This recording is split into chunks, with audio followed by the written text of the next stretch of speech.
If you've been following this course since the beginning, you should now have a fully functional Shopify site with products organized in collections. You have a custom theme that you selected yourself and you customized to fit with your content, and everything is set up and ready to go. You also have a plan, meaning you can now actually take orders. And this is where maybe the most important part of the setup process comes in. You now need to test the site as if you were a visitor. The first step in that process is to open the site in a new browser window by using an incognito window. That way, you're able to access the site without being logged in, while at the same time having another browser window where you are still logged in. So I'm going to copy the URL to the site, go to my browser and open an incognito window, and paste the URL in. And when the site opens, the first thing I see is this password page. That's because this site has yet to be launched. So for now, anyone who visits it has to have a password to see even the front end of the site. And this is a very good idea. You should not make the site public until you have everything set up. That includes payment options, knowing that you have all the products you've listed, and so on. If you take a site live too soon, someone might start buying products from you and either not pay or even buy products you don't have. So it's very important to leave the password protection in place until you're absolutely certain you want to take the site live. I don't remember the password though, so I'm going to go back to my site, and this is why I want to have two windows, one that's logged in and one that isn't. And here I can see in my dashboard that my store is password protected with the password OVSCHOOL. So I can copy that password and use it. And if I want to change it, I can also go to General Settings, Settings in General, and scroll down to the bottom. And here I can now either turn the password off, which I'm not going to do yet, or I can change the password, or I can leave a message for my visitors. So I'm just going to go back, paste in the password, and log in. Now I see the site as a visitor. And now I get to experience the site as a visitor for the first time. So I'm going to pretend that I'm here to buy stuff. First off, I want to buy a new chair. So I'm going to look for a chair. So where do I look here? Okay, so, living rooms sounds about right. So I'm going to click on that. And looks like there should be chairs here. So maybe if I filter this, let's see, is there a filter? Yes, there is. There's a filter for chairs. And as you can see, all of these links are actually the tags for products. So when you're looking through the site, you need to look for things like this. How would people navigate the site to try to find things, and then look at how things are displayed and figure out whether or not this makes sense or not? For example, does it make sense that there's a tag called sleep and then another called slumber? I'm not sure. So maybe you want to take at least one of them out and then replace it with something else. But at least I got what I was looking for, a chair, and here I can see there's a chair. I also noticed there's a sale tag on this because the price has been reduced. So I'm wondering if maybe I should add another tag that says sale and then apply that tag to anything that is currently on sale. But that's for later. I'm going to click on this item so that I can look at it better. Here's a huge image of the item. I can click on another item and see another huge image. And if I scroll down, I can see other related products that are in the same collection. Okay, I like it. I'm going to add it to my cart. So I'll click Add to Cart. And now I'm taken to my cart. And here I can see the product. I can see how many I bought and how much it cost.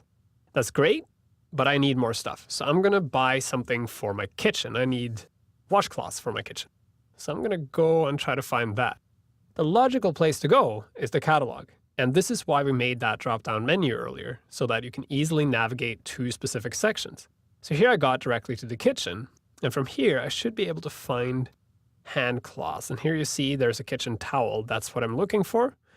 That's great. But I also noticed that there is no actual filtering for anything like that. There's not even a filter for fabric here, which tells me when I go back into the site, maybe I should add a tag on all the fabric items that says fabric so that it's easier to find. But I found what I was looking for. So I'll click on these towels and I'll add them to the cart. Now that I'm in the cart, I notice this is a pack of 3, but I actually need 6. So I'm going to upgrade this to 2 and then click Update. So now I have 2 sets. So far, everything looks normal. This is a standard shopping experience. So I'm going to move on to the checkout. So I'm going to click on Checkout and I land on the login page. Interesting. This is because I set the site up so that it was optional whether or not the person who buys wants to log in or wants to use the guest login. So if I now click on the continue as guest, I am allowed to purchase the item, but I won't have an account to go with it. But if I want to make an account, I have to sign up first. And it's strange how this theme has chosen not to have a create account link underneath the login, but it doesn't. So the create account link is up here.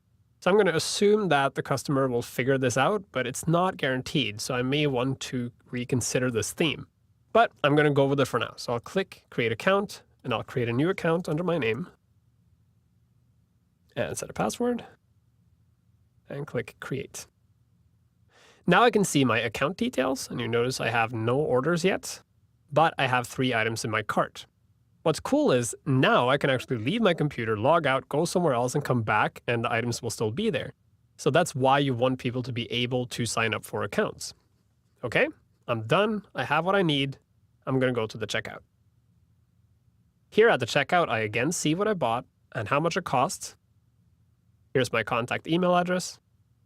I can fill in my billing address. I'm going to put that in, and I'll put in an address.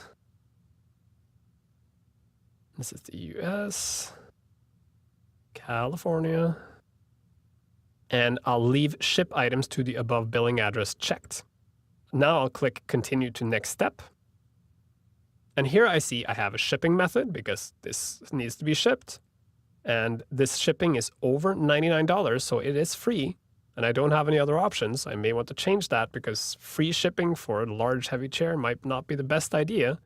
And I also have 2 different payment options. I can choose PayPal, or I can choose the testing PayPal account or the bogus credit card. So I'm going to choose bogus credit card. The bogus credit card works the following way. If you put in the number 1, the sale will be a success. If you put in number 2, the sale will be a failure, so something went wrong.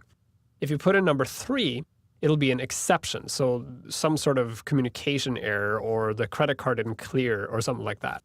But I want a real sale, so I'm going to put in 1.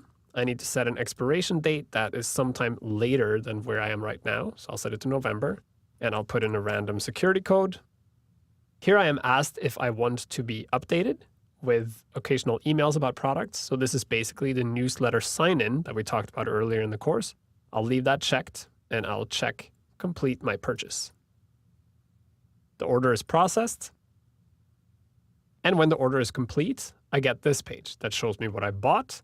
I get an order ID, an email is sent to me with this information, and I can now navigate back to the main site.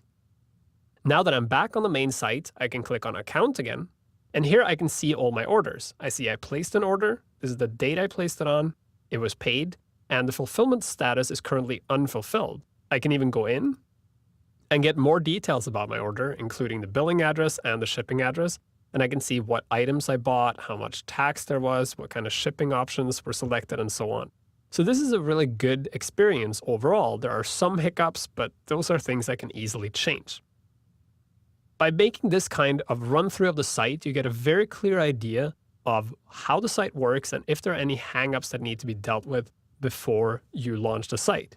But more importantly, it also gives you the ability to see what happens behind the scenes when people make purchases. And that's what we'll do next.